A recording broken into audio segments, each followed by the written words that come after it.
Plastic ನಿರ್ಮೂಲನೆ ಆಗಬೇಕು ಅನ್ನೋ ಅಂತ ಒಂದೇ ಸರಿ ಮಾಡೋಕ್ಕಾಗಲ್ಲ.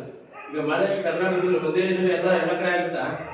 ಫಸ್ಟ್ ಹೇಳಿ ಮಲೆನಾಡಲ್ಲಾಗುತ್ತೆ. ಮಲೆನಾಡಲ್ಲಿ ಯಾಕಪ್ಪ ಅಂತಂದರೆ ಗಿಡ ಮರ ಇರೋದ್ರಿಂದ ಮಲೆನಾಡಲ್ಲಾಗುತ್ತೆ. ಹಾಗೆ ಕಾಲಕ್ರಮೇಣ ನಾವೇನು ಪ್ರಾಜೆಕ್ಟ್ ಅನ್ಕೊಳ್ತೀವೋ ಅಲ್ಲಿ ಸ್ವಲ್ಪ ಪ್ಲಾಸ್ಟಿಕ್ ಮುಕ್ತವಾಗಿ ಯಾವುದೇ ಬ್ಯಾಗ್ ಅಂದರೆ ಈ ಬ್ಯಾಗು ಕಡಿಮೆ ರೂಪಾಯಿ ಕೊಟ್ಟರೆ ಇದೇ ಬ್ಯಾಗು ಜಯಿಸ್ಕೊಳ್ತೀವಿ ಅನ್ನೋ ಉದ್ದೇಶದಿಂದ ಈ ಒಂದು ಕಾರ್ಯಕ್ರಮ ಮಾಡ್ತೀವಿ.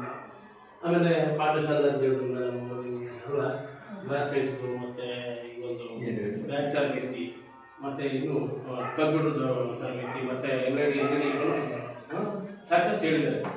ಆದರೆ ನಾವು ನಮ್ಮ ಕೃಷಿ ಇಲಾಖೆಯಲ್ಲಿ ಇಲ್ಲಿವರೆಗೂ 3 ವರ್ಷ ಯಾವ ಥರ ನೀವೇನು ನಮ್ಗೆ ಇದು ಮಾಡಿಲ್ಲ.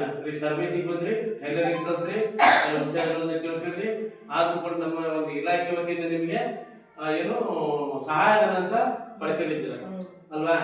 ನಾನು ಯಾವ ಉದ್ದೇಶದಿಂದ ಕರ್ಕೊಂಬಂದೆ ಅಂದರೆ ಎಲ್ಲರಿಗೆ ಕಲಿಸಿ ಕೆಲವರು ಸಾಧ್ಯವಾದವರು ಗಮನಿಸುತ್ತಾರೆ. ಇಲ್ಲಿ ಮನೆಯಲ್ಲೇ ಇರಬೇಕಾಗುತ್ತೆ. ಯಾಕೆಂದರೆ ಅವರವರ ಇದನ್ನು ಹೇಳಕ್ಕೆ ಸಾಧ್ಯ. ಅವರ ಕುಟುಂಬ ಜೀವನವನ್ನು ಸುಧಾರಿಸ್ಕೊಳ್ಬೇಕಾದ್ರೆ